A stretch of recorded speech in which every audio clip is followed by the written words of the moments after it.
Hello guys, I hope आप लोगों ने पिछला वीडियो अच्छे से देखा है, उसका असाइनमेंट भी अच्छे से किया है, आपके जो डाउट्स है आपने क्लियर करवा चुके हैं।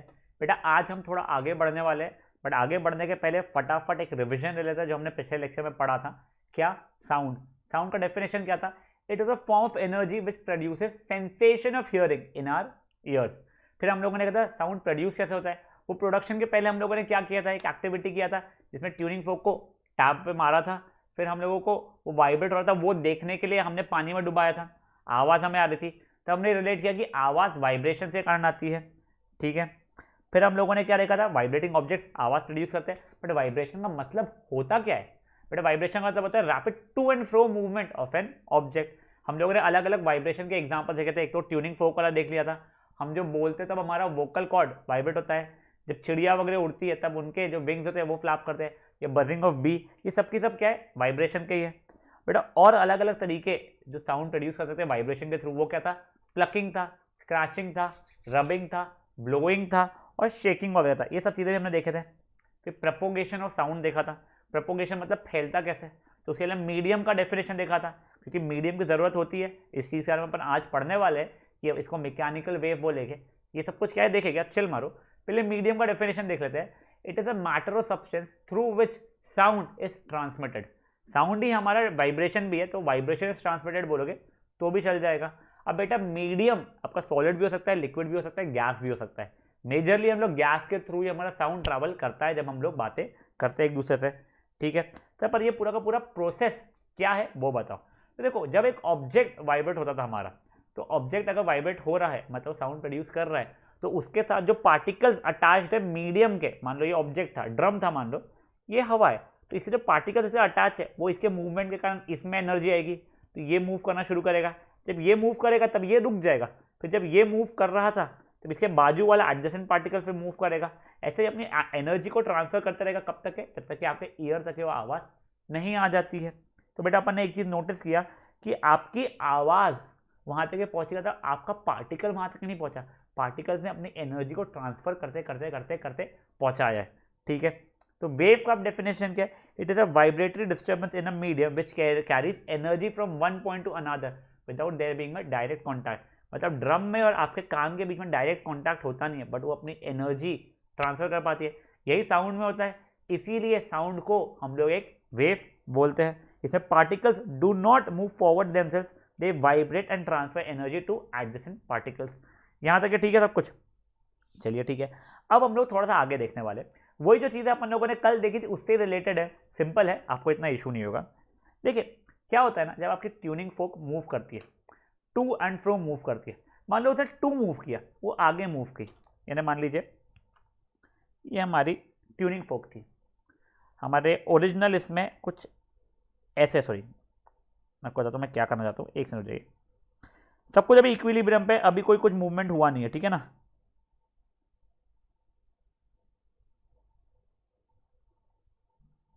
ये मान लीजिए सब कुछ जैसे इक्विलिब्रियम पे, कोई मूवमेंट हुआ नहीं है। जैसे ही इसने अपना टू मूवमेंट आगे आई, ये आगे आती है तो इसे पार्टिकल्स को धक्का देना शुरू करती है, तो उसी कारण कुछ पार्टिकल्स पास में आना शुरू हो जाते हैं। ये देखिए पार्टिकल्स, सॉरी ऐसे नहीं, ये पार्टिकल्स कंपेरेटिवली अपने आप पास में आना शुरू हो जाते हैं। जब पार्टिकल्स पास में आ जाते हैं तो वहां पे हायर प्रेशर आना शुरू हो जाता है, या फिर डेंसिटी हायर जाती है, मतलब कम जगह में ज्यादा पार्टिकल्स आना शुरू हो जाते हैं। फिर इस रीजन को बोला जाता है कंप्रेशन। क्या बोला जाता है? कंप्रेशन। तो देखो यही पूरी चीज़ है ना, मैं एक बार आपको लिख के बताता हूँ, फिर आपको ज़्यादा अच्छे से समझेगी। नोट्स में भी आपके ऐसे, बट आप देख लीजिए। देखिए व्हेन वाइब्रेटिंग ऑब्जेक्ट कोई भी हो सकता है, ट्यूनिंग फोक वगैरह ऐसा, मूव फॉरवर्ड यानी टू मूवमेंट हुआ है मान लीजिए, तो उससे क्या होता है? It pushes and compresses the air. मैं मान के चलो मेरा मीडियम क्या अभी एयर का है, the air in front of it. ठीक है। यानी क्या था, जब ये आगे गया तो ये जो सबके सब पार्टिकल्स थे इसको उसने पुश किया, तो सबके सब आसपास में क्लोजर आ गए। ये चीज़ बात हो गई मेरी। ठीक है। अब इसके कारण हो गया पार्टिकल्स क्लोज आ चुके, particles comes closer to one another than they usually are, than they usually are। Usually का मतलब क्या है, जब इक्विलिब्रियम में थे तो जितना क्लोज थे उससे ज़्यादा क्लोज आ गए हैं, ठीक है, ज़्यादा क्लोज आ गए, इसका मतलब क्या हो जाएगा, it creates a region of high pressure बोलो या फिर हाई डेंसिटी। बेटा हाई प्रेशर का मतलब क्या होता है वो बता देता हूँ मैं। हाई प्रेशर बोलो या हाई डेंसिटी का मतलब होता है मोर नंबर ऑफ पार्टिकल्स है, मोर number of particles in given area. उतने से एरिया में अब ज़्यादा पार्टिकल्स आना शुरू हो गए। पहले में भी 8 ही पार्टिकल थे, अब में भी 14-15 पार्टिकल्स आना शुरू हो गए। तो यहाँ पे क्या हो गया, मेरा प्रेशर या डेंसिटी बढ़ चुका है, ठीक है। तो देखो it creates a region of high pressure या हाई डेंसिटी, ठीक है। This region is called compression. It is called what, it is called compression, जिसे हम लोग कैपिटल सी से भी डिनोट किया जाता है। समझा तुम्हें ये चीज? देखो एक बार बताता हूँ, मैंने क्या बताया था आपको, जब अपना टू एंड फ्रो मूव करता है तो अपना प्रेशर आगे लगाते हैं, वो धक्का आगे देता है, एनर्जी देता है, तो पार्टिकल्स मूव करते हैं। तो वो जब वो आगे हुआ तो इसके कारण से क्या हुआ बेटा, उसके जो पास में जो पार्टिकल्स है वो क्लोज आने से शुरू हो गए, कि उसमें एनर्जी है तो इधर उधर मूव है तो क्लोज आना शुरू हो गए। तो वो एक गिवन एरिया में ज़्यादा पार्टिकल्स आना शुरू हो गए। अब ज़्यादा पार्टिकल्स आ गए तो यहाँ पे ज़्यादा प्रेशर या ज़्यादा डेंसिटी हो गई है, इस रीजन को हम लोग कंप्रेशन बोलते हैं, ठीक है। अब ये क्या हुआ, जब वो आगे गया था, अगर यही वो पीछे आएगा, जब वो वाइब्रेटिंग ऑब्जेक्ट आगे जाने की जगह पीछे आएगा, उसकी बात करते हैं, ठीक है। देखो अब अगर वो पीछे आएगा तो क्या होगा, पीछे आएगा तो अपने पार्टिकल्स का ज़्यादा जगह रहेगी फैलने के लिए। अब पार्टिकल्स ज़्यादा फैल जाएंगे तो उनके बीच में जो डेंसिटी या प्रेशर था वो कम हो जाएगा, तो लोअर डेंसिटी और लोअर प्रेशर वाला हो जाएगा। मतलब एक गिवन एरिया में अगर इक्विलिब्रियम में 8 है तो अब कितने हो जाएंगे, मे 5 हो जाएंगे। तो इसे हम लोग बोलेंगे लोअर प्रेशर या लोअर डेंसिटी वाला। इस रीजन को बोला जाता है रेयर फ्रैक्शन। चलो इस चीज को मैं लिख के एक बार आपको बताता हूँ, तब और अच्छे समझेगा। व्हेन वाइब्रेटिंग ऑब्जेक्ट कोई भी हो सकता है आपका, वाइब्रेटिंग ऑब्जेक्ट मूव्स बैकवर्ड, अगर बैकवर्ड मूव करता है तो particles move further away from each other, further away from each other. मतलब मान लो अगर इक्विलिब्रियम में कुछ ऐसे थे मान लो, तो अब इसके समय पे थोड़े और दूर हो जाएगा एक दूसरे से, ठीक है। ये था मेरा इक्विलिब्रियम, ये है मेरा जब ये बैकवर्ड मूव कर रहा है, और मे बी जब वो फॉरवर्ड मूव कर रहा था तो और पास पास आ जाते थे, ये मे बी ऐसे हो जाते थे। ये वाला जब मेरा फॉरवर्ड वाला था, ये हायर प्रेशर वाला था रीजन, ठीक है बेटा। ये हायर प्रेशर जिसे हम लोग कंप्रेशन बोलते थे, ये लोअर प्रेशर है जिसे हम लोग रेयर फ्रैक्शन बोलते हैं, ठीक है ना। ये चीज आपको समझ गई ना। चलो ये अब लिख लेते हैं वापस हम लोग। Particle move further away from each other, मतलब क्या हो जाएगा ये, इसका मतलब ये हो गया creates a region of low pressure और लो डेंसिटी। अब बेटा लो प्रेशर या लो डेंसिटी का मतलब समझ लो क्या होता है, इसका मतलब होता है less number of particles in a given area. Lower pressure हो गया है, अब इस रीजन को क्या बोलते हैं, this region is called rarefaction, जिसे हम लोग कैपिटल आर से डिनोट करते हैं। समझा? अब देखो बेटा, अब ऐसा तो नहीं है कि पार्टिकल सिर्फ आगे, सॉरी मेरा ट्यूनिंग फोर्क सिर्फ आगे होता है या सिर्फ पीछे होता है, वो कंटिन्यूसली आगे पीछे होता है। इस कारण से continuously compression rarefaction create होता है। तो होता क्या है पता है क्या आपको, मान लो ये यहाँ पे ऑब्जेक्ट है, यहाँ पे आपका कान है, तो ये जब ऑब्जेक्ट मूव करता है तो यहाँ पे कंप्रेशन रेयर फ्रैक्शन ऐसे होते आपके कान तक क्या पहुँचता है वो, फिर आपके कान में वो कंप्रेशन रेयर फ्रैक्शन आगे पीछे होता है, तब आपका कान वाइब्रेट होता है उस कान से। समझा? इस चीज़ का एक काम करता हूँ, आपको डायग्राम यहाँ पे दिखाता हूँ। ये देखिए बेटा नीचे, ये देखिए, ये बस ये ट्यूनिंग फोक को देखिए, बचाओ अभी इग्नोर कीजिए जो भी ऊपर लिखा है। ट्यूनिंग फोक ऐसे मूव कर रही है, देखो ऑल्टरनेटिव कंप्रेशन रेयर फ्रैक्शन बनते जाता है। अभी के लिए देखिए इस मोमेंट पे ये कंप्रेशन है, नेक्स्ट, और ये रेयर फ्रैक्शन है, ये कंप्रेशन है, रेयर फ्रैक्शन है। नेक्स्ट मूवमेंट पे ये रेयर फ्रैक्शन बन जाएगा कंप्रेशन, ये रेयर फ्रैक्शन, ये कंप्रेशन। फिर नेक्स्ट इतना आपस compression rarefaction compression rarefaction. तो ऐसा कंप्रेशन देखो एक जगह पे कंप्रेशन रेयर फ्रैक्शन ऐसे ऐसे हुआ जा रहा है। ये कंप्रेशन है तो यहाँ बाजू वाला रेयर फ्रैक्शन है, ये कंप्रेशन तो बाजू वाला रेयर फ्रैक्शन है। फिर जैसे ये कंप्रेशन रेयर फ्रैक्शन बनता है तो बाजू वाला कंप्रेशन बन जाता है। तो ऐसे ऑल्टरनेटिव कंप्रेशन रेयर फ्रैक्शन बनते रहते हैं जिससे हमारे कान तक के एनर्जी ट्रांसफर होती है। समझा ये चीज? चलिए ग्रेट। तो फट से ये चीज़ अब हम लोग को समझ गए। एक काम कर, इतू सा पार्ट पहले नोट से पढ़ते हैं जिससे हम लोग आगे अच्छे से बढ़ पाए। आगे वाला पार्ट भी बहुत इंपॉर्टेंट है आपका। ये देखिए, when vibrating objects like tuning fork move forward, it pushes and compresses the air in front of it. ये एग्जैक्ट लैंग्वेज में लिखा है। The particle here are closer to one another than they usually are. This creates a region of higher pressure या higher density. तो जैसे आगे हुआ तो इसके आगे जो पार्टिकल सबके सब पास में आ गए, तो हायर प्रेशर या हायर डेंसिटी वाला हो गया। क्यों? यूजुअल जगह से ज्यादा, यानी एक जगह पे जितने यूजुअल पार्टिकल्स है उससे ज्यादा पार्टिकल्स है, इस रीजन को क्या बोलते हैं? कंप्रेशन बोलते हैं। फिर वैसे ही जब वाइब्रेटिंग ऑब्जेक्ट पीछे मूव करती है तो ये उसके आसपास के पार्टिकल्स को ज्यादा जगह मिलती है, तो they are farther away from one another than they usually are. तो this creates a region of lower pressure या लोअर डेंसिटी। उतू से एरिया में कम पार्टिकल्स है जितने यूजुअली रहते हैं।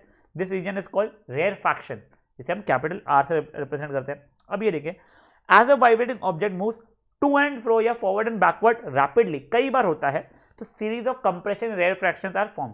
पहले आगे होता है, यहाँ पे कंप्रेशन होता है, फिर जब पीछे होता है वहां पे वो रेयर फ्रैक्शन बन जाता है। तो this is how sound waves are propagated. Higher pressure वाले जगह पे ज्यादा नंबर ऑफ पार्टिकल्स होते हैं, मैंने पहले बताया, और लोअर प्रेशर वाले जगह पे कम नंबर ऑफ पार्टिकल्स होते हैं। तो प्रोपोगेशन ऐसा हो गया। अब देखिए टेबल में वो लिखा है कि अगर फॉरवर्ड हो रहा है तो मेरा हायर प्रेशर होने वाला है, मतलब कंप्रेशन बनेगा। अगर बैकवर्ड हो रहा है मेरा वाइब्रेटिंग ऑब्जेक्ट तो लोअर प्रेशर हो रहा है, वो रेयर फ्रैक्शन बनेगा। जरा डायग्राम देख लीजिए बेटा, पार्टिकल्स कंप्रेशन के समय पे ज्यादा क्लोज है और रेयर फ्रैक्शन के इसमें दूर दूर है। ये समझा आपको क्या हुआ है? चलिए बढ़िया। अब नेक्स्ट अपन लोग एक चीज समझते हैं बेटा, मतलब तब से बोल रहे हैं कि हमारे साउंड को ट्रैवल कर रहा है तो मीडियम लगेगा। मान लो आप यहाँ पे खड़े हो, ठीक है, बीच में कोई मीडियम ही नहीं है, हवा भी नहीं है, वैक्यूम हो गया। वैक्यूम से पहले मुझे एक चीज याद आई, वैक्यूम की स्पेलिंग पता है कि आपको क्या होती है? अगर आप सोचोगे VACCUM तो वैक्यूम की स्पेलिंग वो नहीं होती है बेटा, प्लीज ध्यान रखिए। वैक्यूम की स्पेलिंग है VACWM। अगर आपको लग रहा है मैं गलत बोल रहा हूँ तो आप इंटरनेट पे या डिक्शनरी में चेक कर सकते हैं।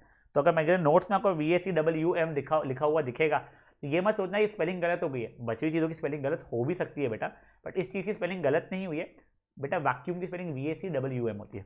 चलिए गेटिंग बैक टू पॉइंट, अगर आप चलिए ऐसा डायग्राम से बता देता हूँ। मान लीजिए ये आप है और ये मैं हूँ, ठीक है, आप कुछ बोल रहे हैं।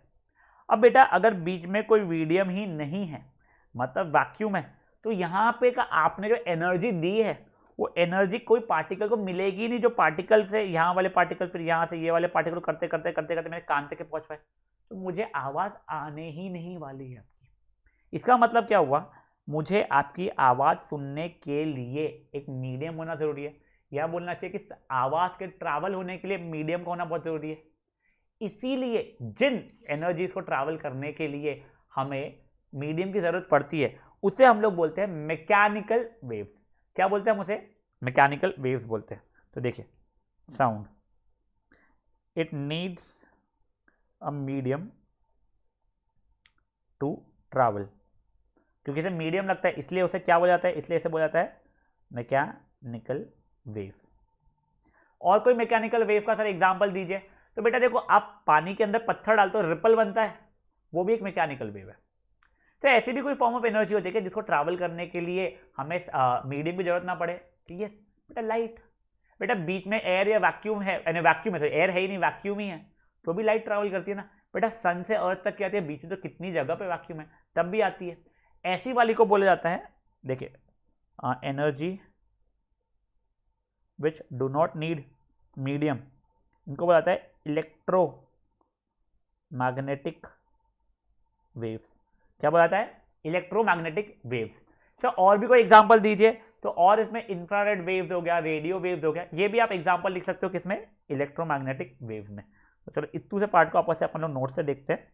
फिर जो बीच में एक एक्टिविटी है जो मैंने छोड़ी है वो भी अपन लोग देख लेंगे। पहले तो हम डिफरेंस देख रहे हैं मैकेनिकल वेव और इलेक्ट्रोमैग्नेटिक वेव में।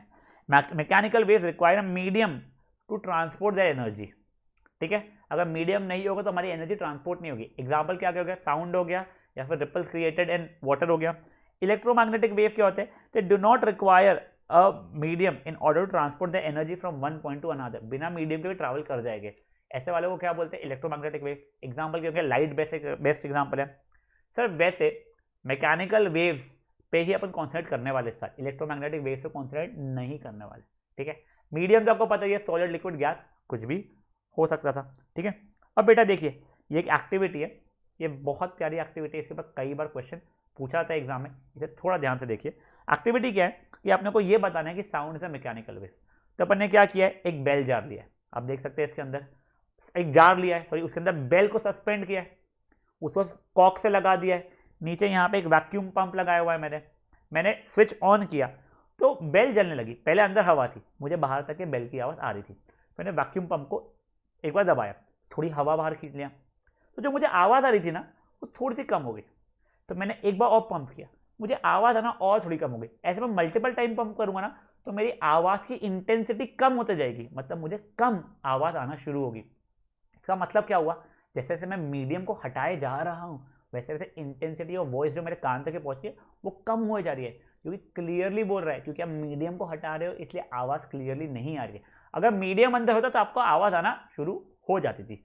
तो वही एक्सपेरिमेंट में देखिए, take electric bell suspended in an airtight होना चाहिए, ठीक है, glass bell jar connected to a vacuum pump, switch on the switch, you can hear the bell, now start sucking out air via vacuum pump, the sound becomes fainter, मतलब उसकी intensity थोड़ी कम हो रही है। If we continue to suck it out the sound will get fainter and fainter and finally हमने वो कुछ भी आवाज़ नहीं आएगी। इसका मतलब क्या हो गया, क्योंकि हमने वैक्यूम क्रिएट कर दिया है तो साउंड ट्रैवल नहीं कर पा रही है, मतलब उसे एक मीडियम चाहिए प्रोपोगेट होने के लिए। इसका मतलब साउंड कैसा हो गया, मैकेनिकल हो गया या इलेक्ट्रोमैग्नेटिक हो गया, परफेक्ट, साउंड हो गया मैकेनिकल वेव। समझाइए, आज का लेक्चर छोटा था और स्वीट सा था बेटा, इसके बाद मल्टीपल क्वेश्चंस आपके बन सकते हैं।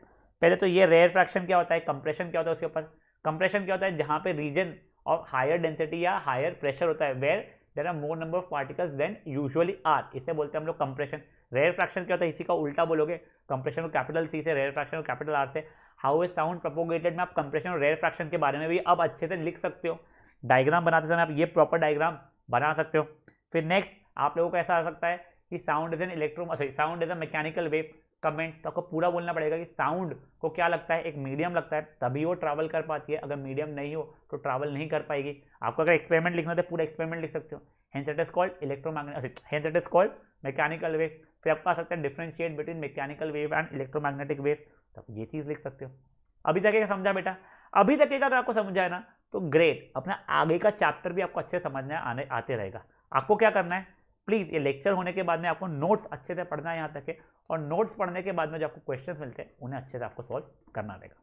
चलिए, थैंक यू गाइस।